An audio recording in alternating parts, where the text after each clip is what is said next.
You guys, I just watched every episode of Saved by the Bell, the reboot, on Peacock TV. Let's talk about the intro song. So Lil Yachty, who is famous rapper, he remakes the Saved by the Bell intro theme song. He keeps the same lyrics as the original, but just gives it like a little bit more of a hip hop modern flair.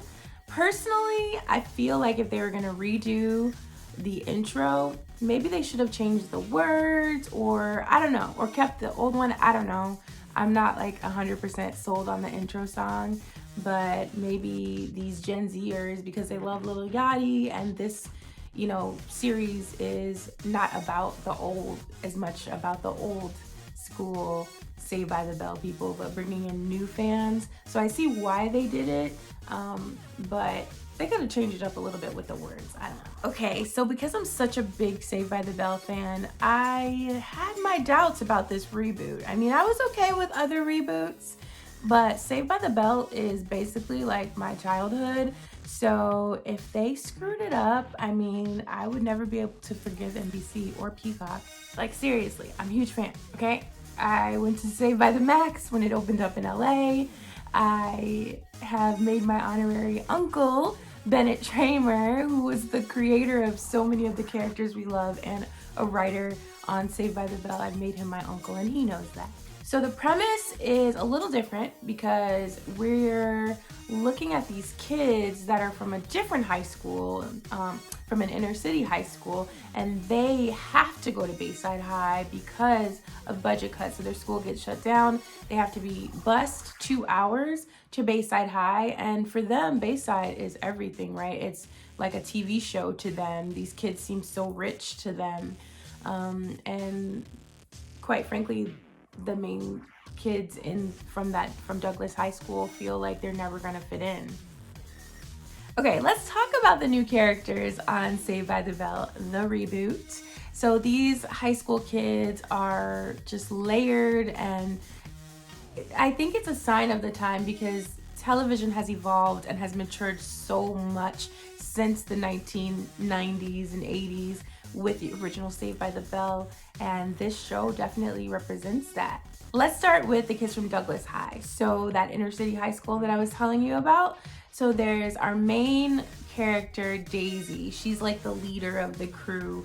She's the one that has the power of the timeout like Zack Morris did. She's ambitious and very serious about her career in high school. She wants to be the class president. She's a sophomore, and even when she gets transferred to Bayside, she still is like, I want to be class sophomore or president, class president.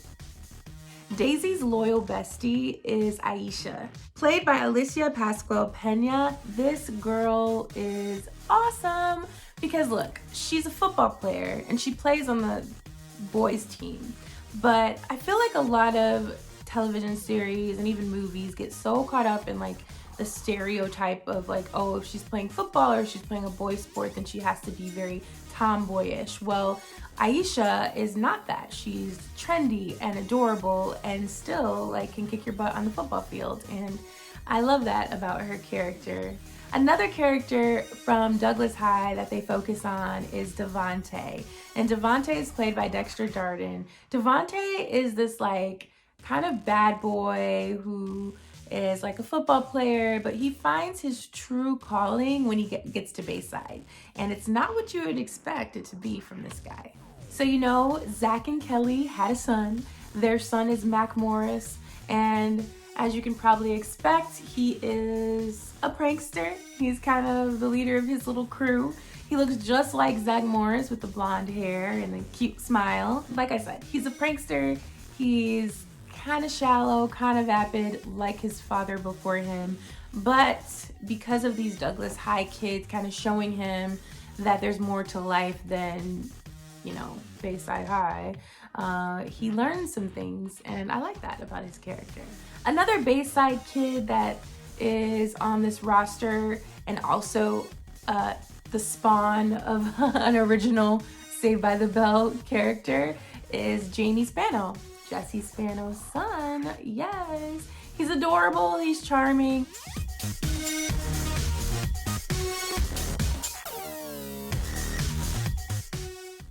I know we're not supposed to have favorites, but I have a favorite character. Okay. Her name is Lexie. She's a Bayside High chick, so she's straight out of Bayside. She is the queen bee. Lexie is beautiful and she gets along with pretty much everyone, but she also hates everyone. It's a classic teenage high school girl, but you see her evolve and mature more than the other characters throughout the season. And maybe that's why I love her character so much, is because you kind of grow with her. Lexie is played by Josie Tota, who is a legend in her own right already. Lexie's character is transgender, and the woman who plays her, Josie, is also transgender. I'm really proud of NBC and Peacock for taking the time out to kind of normalize Lexie. She's popular, she's fun, and she just happens to be transgender. It's not like the main part of her story, and I absolutely love that about her character. Not only is Franco Ibarrio back producing, but man, pretty much the entire main cast of the original Saved by the Bell is back, and that excites me. That makes me really happy. We have Zack Morris, of course. He's played by Mark Paul Gosselaar. I used to have the biggest crush on him. He's the governor of California. Only in Saved by the Bell world would Zack Morris be the governor of California. But he's in a few episodes. People were worried that Tiffany Thiessen wasn't going to be back as Kelly Kapowski, but she's back as Zack's wife, of course. And if you are a diehard fan like me, then you watched the wedding special. You knew they were married. They've been married for years. And we've got AC Slater. He is back. Mario Lopez. He is the coach at Bayside High now, the football coach, sports coach. And Jessie Spano is back. Of course, Jessie became a doctor. We all knew that was going to happen. She got her PhD, and she is now the school's counselor. Now, Jessie's played by Elizabeth Berkley, who is also a Michigander like me, and also has the best head of hair. Still, like, how does your hair still look that good even now? I don't know, it's beautiful.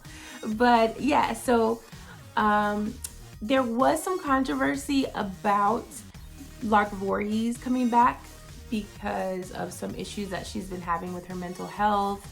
And I remember on Dr. Oz, in an exclusive interview, she said that she was really hurt because they didn't invite her back to this reboot. But I will let you know right now, Lisa Turtle does make an appearance. She makes an appearance on Saved by the Bell, the reboot. I won't go too deep into it because I want you to experience it and see how awesome it is to have Lisa Turtle back. The only characters that are not back are Mr. Belding, which I'm really sad about. Dennis Haskins, he's still out there, he's still acting. I'm not really sure why he's not back. I mean, he would be retired now, I guess, as principal. Can't keep working forever. But I don't know. There's a lot of references to Belding and to Screech. Screech is not on this series, this first season. Dustin Diamond, as we know, he's had some controversy throughout the years. He's done some silly, crazy things.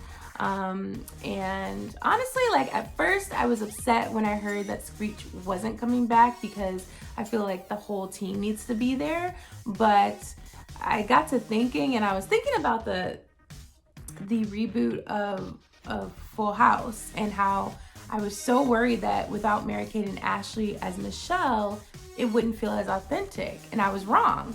So I was also wrong about this because without Screech on Saved by the Bell, it doesn't really make that big of a difference.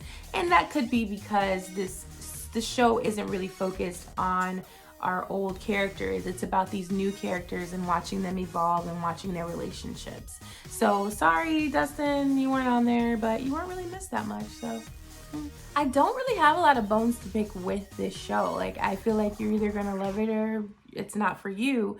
Personally, I love it. I think you Gen Zers out there are going to appreciate it. There are a lot of Saved by the Bell original references. But if this gets picked up for a second season, I feel like they're going to steer away slowly from all of those Saved by the Bell references and kind of come into its own series for the Gen Zers out there. The only bone to pick that I have is AC Slater. I mean, I loved AC. No, he wasn't like the smartest guy in the school or the most popular guy in the school, but I did not see his future being like just this football coach with no wife, no kids, kind of a loner, hanging out with his students all the time. Like, I feel like it kind of did AC a little dirty, but maybe we'll see in future episodes, like in the next seasons to come, that he comes into his own and he figures out who he really is and becomes more successful and maybe gets a wife or something. Because I don't know, I'm like, poor AC, they did you dirty. They made Zack Morris the governor of California, and they made you like the lowly football coach at the same high school that you graduated from. So I don't know. So far, I would say Saved by the Bell, the reboot, is worth your watch. It is so good. And like I said, I am probably biased because I absolutely love Saved by the Bell growing up. But I guarantee you, if you just give it a chance, watch a few episodes, you'll love it too, whether you're 18 or 80, just give it a chance. Saved by the Bell, the reboot, is streaming right now on Peacock TV, so make sure you download the app and stream it. Let me know what you think of the show. Comment below, and don't forget to like and subscribe to Lauren Loves It, and I'll see you next time.